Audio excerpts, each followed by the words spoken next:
By the end of this video, we will know how to calculate a discounted expected value. Let's get started.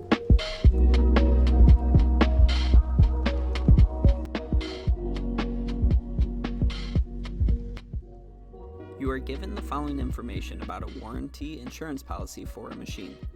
The policy coverage allows for at most one claim. The policy lasts for 3 years. A benefit amount of $500 is paid at the end of the year if a claim is made.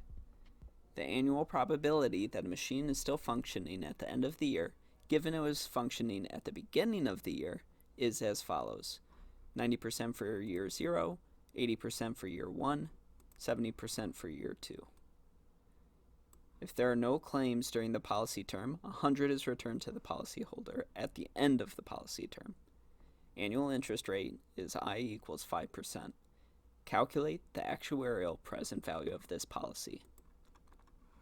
I apologize for the long question, so let's just jump into it. What do we need to know in order to do this problem?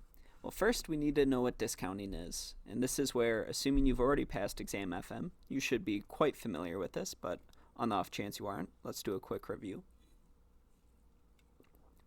If interest is 5%, all that's saying is $1 today will, if invested, accrue to $1.05, for example. But when we're talking about interest rates, we're more interested in going in the other direction, or at least for this specific case, and that's what discounting is. So instead of multiplying by 1 plus the interest rate, we're going to divide by 1 plus the interest rate. So the reason why is, if we had some money currently, and then a year of interest, so we multiply by 1.05, if that resulted in $1, so if I have $1 at the end of the year, well, how much did I start with? I started with 95.2 cents. So discounting is just taking that in the opposite direction, so you're dividing by 1 plus the interest rate. So that's what I mean by discounting. Expected value. So this is just the probability weighted average. So if I, let's say I'm gonna either have a value of 0 or 1, if each are equally likely, then I would say the average is 50%, or 0.5. So you're just taking all the possible values that can be had and then multiplying those values by their corresponding probabilities.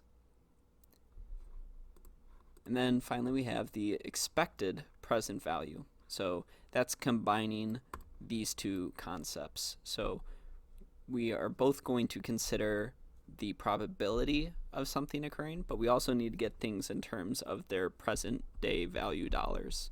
So first we're going to discount those future dollar values, so that way everything's in present value dollars, and then we can take the expected value, or that probability weighted average.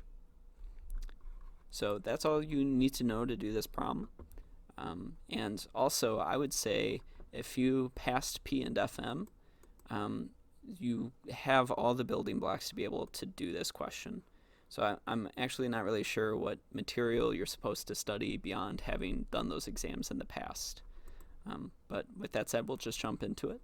So here I have this written out as a table.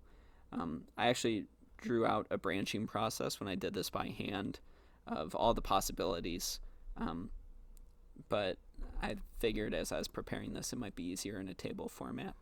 So let's actually scroll back up to the question briefly here. So we know you're either going to get $500 or $100, because in the event there is no claim, you're going to get $100. We also know that if you get $500, you only are allowed one claim, so that's the end of the policy. There's no other way to, get payments or make money. So you're either going to get $500 or $100. And you're either going to get the $500 at the end of year 1, or the end of year 2, or the end of year 3. And then $100 at the end of year 3 are the only possibilities. If you make a claim, it will not be paid until the end of the year. So if it file a claim on day 1, it's not going to get paid until the very end of the year.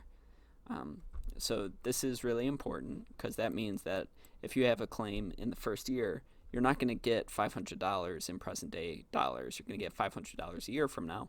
So we're going to have to discount that back. So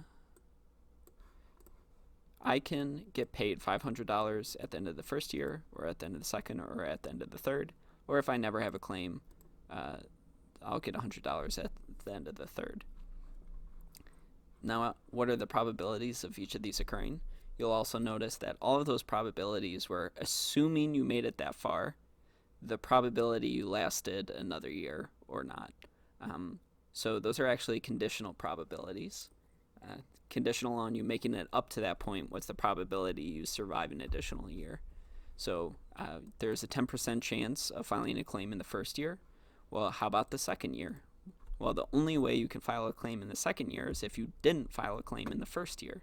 So there's only 90% of people who do that, right? Because we just said here 10% of people file a claim in the first year. So there's a 90% chance you don't file a claim. And then given that you didn't file a claim in the first year, then there's a 20% chance that you do file a claim in the second year. So that's why we're multiplying these two probabilities to get this 18%. So 18% of the time you're going to get $500 at the end of the second year. And then likewise here, I have an extra asterisk in there.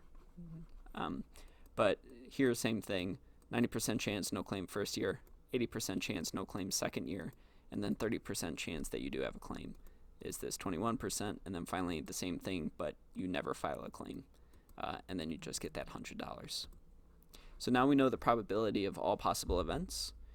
Now we just need to convert these payments into present value. So that is, how much is this amount worth in today's dollars? And for that, we just need to divide by 1 plus the interest rate to the power of the number of years. So that's why it's 1.05 to the first for a payment done at the end of the first year. And so that's only worth $476 in present value. So we have all those listed here in this column. And then finally, we just have those present value dollars multiplied by their probabilities. So, you know, yes, this is worth a lot of money, but there's only a 10% chance of it happening, as opposed to a 50% chance that I only get $100 at the end of the third year. So that's why we're multiplying by the probabilities, and then we sum them up and get our answer of 266. So I actually have this written out twice. So the reason why we're just summing up the present value multiplied by the probabilities is because when you take a weighted average, what you do is you have the value of interest multiplied by the weight divided by all weights.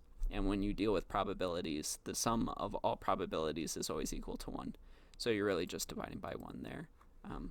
So when you take an average but your weights are probabilities, you just need to take the sum of the probabilities multiplied by the variable of interest, in this case the present value for individual payments.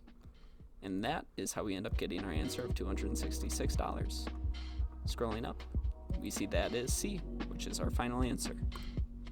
As always, thank you for watching. Please consider subscribing, liking, or commenting below. It really helps me out. Thanks. Have a good one.